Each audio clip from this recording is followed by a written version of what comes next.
vingança, assassinato e mentiras. Hoje, senhoras e senhores, nós vamos falar um pouquinho de The Killer Inside. E pessoas, eu sou Rissa, sejam bem-vindos ao Otaku Something. E sim, a gente vai nessa pegada hoje, pois vamos falar de serial killer, de um mangá de serial killer que tá sendo publicado aqui no Brasil pela Panini. Na verdade, ele já encerrou. E simplesmente eu tava doida pra dar uma...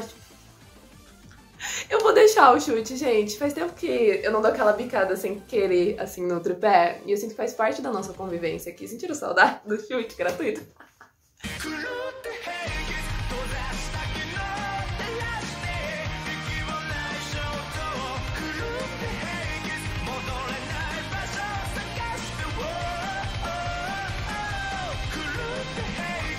Eu sinceramente queria checar faz um tempo, porque vocês sabem que eu gosto de vez em quando consumir umas coisas meio tensas. E a hora que eu entrei, eu tava esperando muita coisa, principalmente por causa do título. E pra quem for caçar isso online, foi meu primeiro susto. Eu não achava esse mangá, e eu fiquei, gente, eu tô doida. Eu entrava no site da Panini e eu achava, online eu não achava. É porque esse não é o nome do anime. Eu vou deixar aqui na descrição ou no comentário, chequem aí embaixo, falando o nome tal anime. Ele tem um nome em japonês, um nome em inglês. O nome em inglês não é The Killer Inside. Esse The Killer Inside está unicamente o título da Panini. E aí isso dificultou um pouco achar, mas pra quem usa o My Anime List, pra quem não sabe, tem o link do meu My Anime List aqui no canal. Está lá, que eu estou lendo, eu tenho que mudar lá pra completo. Mas enfim, terminei isso aí e eu precisava me falar um pouco sobre isso com vocês. A gente começa falando do Eiji, e o Eiji é aquela personalidade que você fica assim, não é possível. Você tá num filme de terror, é o primeiro que o assassino passa o machado na cabeça, é o Eiji. Que ele é bobão, ele é inocente, mas ele é uma pessoa gentil, sabe? Ele é meio parado, não tem outro jeito de falar isso.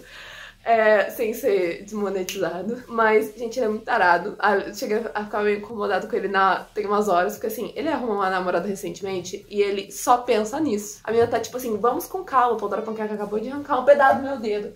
Vamos com calma, e ele só tá pensando nisso. Mas tem uma coisa estranha no fato dele ter uma namorada. Ele não lembra de como ele arrumou a namorada. A gente começa o mangá com ele, tipo, naqueles encontros em grupo, super constrangedores, e as meninas pediram um segredo. E aí ele contou um segredo. E aparentemente as meninas ficaram desinteressadas deles por causa disso, e aí voltou todo mundo pra casa, ele e os brother dele, né? E aí, simplesmente, ele acorda, e aí tem uma menina do lado, e a menina não é pouca coisa não, a menina é maravilhosa do lado dele. Ele fica assim, como? E tá todo mundo meio que vestido, mas não vestido, tipo, ele tá de cueca, a menina tá de blusa e calcinha, e ele fica assim, como? E aí ele vai pra escola, pra faculdade, normalmente, a menina se despede, a menina é namorada dele, tipo, é a oficial, e ele chega lá, e ele tromba com um cara que é aqueles valentões, né, que a gente vive vendo em série e anime, e o valentão se curva pra ele e vai embora. E aí os amigos dele falam que ele deu um soco na cara do valentão. Ele ficou, eu não dei esse soco não, gente, que isso? Aí ele vai falar um pouco com o amigo dele e descobre que se passaram, tipo assim, uns 2 dias, 2, 3 dias, da última vez que ele piscou. E aí ele tem uma namorada e meteu um soco na cara do valentão. E ele fica, na hora eu já pensei em múltiplas personalidades, gente, porque, tipo assim, na lata. Só que esse não é o único problema. Porque se, tipo, a gente vai ficar explorando, ele descobrindo que tem... O negócio vai longe, porque não é The Killer Inside à toa, né? Simplesmente, há muito tempo atrás, um dos segredos do Eiji que a gente descobre aí nos primeiros capítulos é que ele é filho do LL. Como vocês sabem, serial killers às vezes recebem pseudônimos. Eu achei o pseudônimo do LL meio tosco, porque é LL, mas ele é filho desse serial killer. O cara não só matava as meninas, não é pouco, né, matar alguém é muita coisa, mas ele não matava as meninas, tipo assim, o modus operandi dele era muito complicado, muito foda mesmo. Ele queimava, torturava por dias, mantinha elas vivas por muitos dias, torturava elas, pregava coisas nelas, queimava uma parte, arrancava um pedaço dos dedos e enfiava na boca. Isso fica, não, as queimaduras não ficam tão gráficos, a tortura e os dedos, a mão, fica bem gráfico. Então se você é uma pessoa sensível, aliás, eu não sei como você chegou até, desculpa, eu devia ter dado esse aviso há 4 minutos atrás, mas não é pra você, porque a gente tem essa parte meio gráfica. Aliás, eu fico um pouco enjoada com essas coisas, mas assim, já consumi coisas piores. Mas tipo, Pumpkin Night, quem viu Pumpkin Night é tranquilo, passei no parque, porque ali tinha entranha. Aqui tem um pouco menos, mas a gente vai ver esse lado gráfico aí dele torturando as vítimas. A gente não vê ele torturando, mas a gente vê elas torturadas. E ele é filho desse serial killer. E aí ele fica desesperado, porque a namorada dele não sabe disso, mas ela sabe sim, porque a fofoca corre assim, filho. A faculdade inteira sabe que ele é filho de serial killer, e na cabeça dele ninguém sabe, só os brother dele. A faculdade inteira tá sabendo. E aí, simplesmente, ele tá feliz. Por quê? Todo mundo tratou ele mal a vida inteira por causa desse serial killer. Todo mundo tratava ele mal. E aí, de repente, ele tem uma namorada que ela sabe disso, e ela sabe que ele não tem nada a ver com o pai dele, e ela é maravilhosa, só que tem esse gap desses dias que não não tá casando pra ele. Gente, não dá outra. Ele percebe que de vez em quando ele tem esses vacilos. Tipo assim, ele foi dormir com a primeira vez com a namorada, que ele encheu o saco. Ela falou que não tava pronto umas 5 vezes e aí do nada ela aceitou. E aí ele ficou tipo, tá tudo bem mesmo? Bateu o respeito nele. E aí eu admirei. Falei, pronto, acabou o meu problema com você. Aí ela, o que você tá falando? A gente fez ontem ele. Ele perdeu também. Aí fazia uns 4 dias que ele perdeu. Tipo, ele piscou e sumiu 4 dias da vida dele. Aí o negócio tava ficando sério. Porque ele tava perdendo dias inteiros. E não era tipo, pisquei um dia que já seria muito doido. Era meia semana. Tipo, a semana, os dias úteis da semana são 5 dias. Ele sumiu por uma semana inteira. E ele não lembrava. E aí ele começa a falar, pensar nesse negócio de múltipla personalidade. Só que ele começa a fuçar na casa dele, gente. E a coisa começa a ficar estranha muito rápido. Porque ele acha grana. Ele vai sair com a namorada dele. E ele tá sem grana. E ele esqueceu que marcou o encontro. Porque não foi ele que marcou o encontro. E a hora que ele vai ver, ele tem grana pela casa. Gente, de onde você achar R$2, R$10? Pô, tô rico, né? Ele achou grana muito alta, né? Tipo assim, mais de R$1.000 escondido na casa dele. Ele, sou sortudo e usou o dinheiro. Doido. A partir do momento que eu vi isso, eu pensei, não é possível.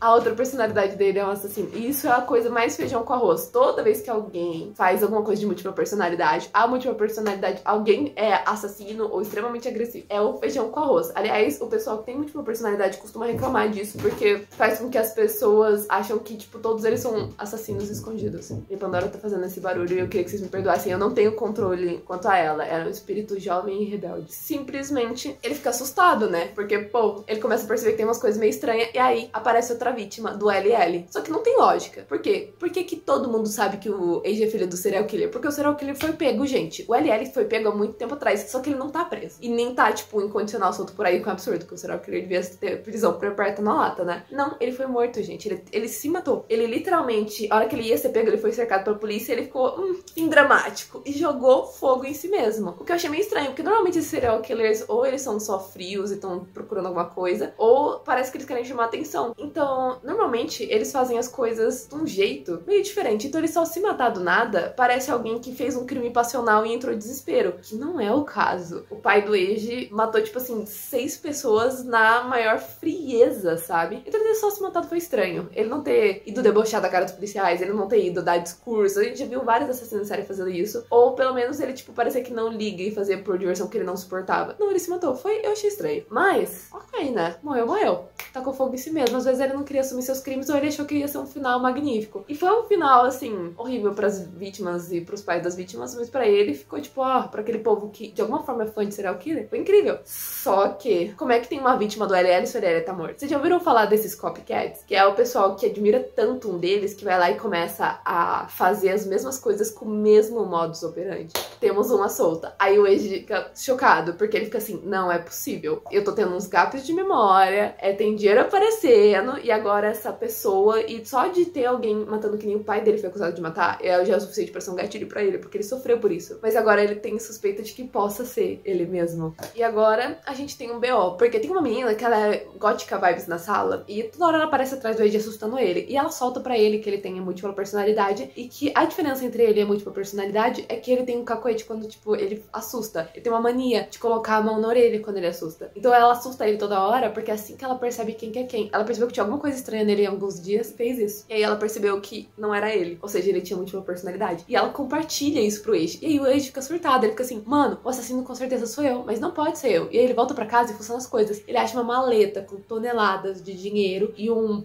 taco de beisebol maior que isso não é um taco, isso é um machado de plástico da loja de festa de criança, se alguém quiser. É assim, nesses lugares que você acha. Simplesmente amassado, mano, de um jeito indescritível. Ele acabou com a pessoa que ele bateu aquilo. E sangue pra todo lado. Aí ele entra em desespero. Era o momento de ele fazer de duas uma. Ou se livrar daquilo, ou se entregar pra polícia e explicar o que tava acontecendo. Ou pelo menos ir atrás do médico, sabe? Uma terceira opção. Ele fechou tudo e largou lá, gente. Sabe aquele, se eu não olhar pros meus problemas não estão acontecendo? Foi isso. Só que a polícia conseguiu conectar ele à vítima. E aí foi o desespero, gente. Por quê? Falaram que ele era namorado da vítima. E ele ficou assim, não, a minha primeira namorada eu arrumei uns dias atrás. Era realmente a primeira namorada. namorada, a primeira vez dele foi com ela, tudo certinho. Simplesmente, a primeira namorada é a menina que ele tá agora, que ele tá namorando com essa menina. E agora? Como assim ele tava namorando com outra pessoa? Aí que ele tem certeza que ele realmente tem outra personalidade. Por quê? O dinheiro já era o suficiente. O dinheiro com o taco já ficou foda. Aí, de repente, a gente tem essa namorada. Aparentemente, ele já tinha tido uma, olha que lindo. Aí ficou sinistro, né, gente? E aí, simplesmente, agora ele tá desesperado. Ele chega a terminar com a menina que ele tá, porque ele tá assustado que ele possa machucar ela, já que, na cabeça dele, ele é o assassino. E ele simplesmente matou a primeira namorada dele, aparentemente. Ele nem sabia que ele tinha. E ele começa a fuçar na casa dele, ele chega a achar um número de telefone, porque ele quer entender o que tá acontecendo, porque ele não pode ir até a polícia. Na verdade, ele pode, mas ele não vai. Ele não vai até a polícia porque ele vai ser taxado de serial killer e aí ferrou. E ninguém vai acreditar no filho do assassino LL, principalmente ele fazendo a mesma coisa que o LL fez. E ele começa a procurar na casa e por algum motivo ele acha um bloco de nota, ele percebe que foi usado e ele começa a fazer aquele truquinho do lápis pra ver o que tava escrito embaixo. Eu nunca consegui fazer isso funcionar, gente, mas enfim. A hora que ele faz isso, aparece um número. Ele liga e fala assim, quem é? E a pessoa, quem é? Ah, eu conheço essa voz. Eide, cara, por que você tá me ligando desse número? Cara, eu ia dropar tudo, caçar um celular na minha casa, porque com certeza tinha outro celular escondido na casa. Mas como o Eiji é idiota, o que ele faz? Ah, sei lá, eu tava à toa. E o cara, vamos marcar de sair? Ele sim. E ele vai. E é assim, senhoras e senhores, que o Eiji, inocente e meio bobão, vai parar com um possível assassino em série dentro dele com uma múltipla personalidade no meio de uma gangue. Aparentemente, o outro Eiji tava tentando se enfiar numa gangue chamada Skull. Skull, tipo, meio que de Skull, só que sem o... em vez do tem um A, sabe? Tipo, de caveira. E aí ele tá num carro com um monte de mano tatuado, bombado e com cara de vou te matei. Ai, que divertido. E eu vou vir até aqui com vocês. Mas enfim, gente, o caos e as reviravoltas, acho que a única coisa que eu achei ruim é que eu acho que às vezes, sabe quando você passa um pouco do ponto nas reviravoltas e você faz elas mirabolantes demais e acaba ficando um pouco forçado? Esse é o problema desse mangá. Ele faz tudo mirabolante demais e com isso fica cansativo. A gente, ai, é isso. Aí alguém vem, não é isso, e não é isso, e não é isso, e não é isso. Eu não acho que fica difícil acompanhar, eu acho que ficou tudo bem claro, mas eu acho que ficou cansativo, porque era uma reviravolta atrás da outra, e algumas reviravoltas, a maioria delas eu acho que foi útil, mas o jeito que era apresentado uma atrás da outra, e um dando checkmate no outro, era muito chato. Se falar que todo mundo na hora de acusar o outro, acusava com muita certeza. É tipo assim, eu acredito que você é cor-de-rosa por causa disso, disso e disso. Então é isso. E não era um, eu acho. Era um, você é isso, isso e isso. Então a arrogância que os personagens passavam as suas teorias, sem o mínimo de dúvida, sem o mínimo de contraste. Isso pra mim foram defeitos graves desse mangá. Mas foi interessante. Fazia muito tempo que eu não lia algo desse estilo, então pra mim foi interessante voltar a essa pegada de gente manipulando gente. Esse negócio de assassino série é solta, de copycat foi interessante também. E foi legal acompanhar as coisas que tá acontecendo. O final também, por causa dessa porção de barra toda, fica uma grande porção de barra. É complicado. Chega... Eu não vou dar spoiler, eu vou me segurar, não vou dar spoiler. Mas, simplesmente, eu achei que o final ficou bem forçado. Mas, no geral, foi um mangá interessante de ler. Ele conseguiu me manter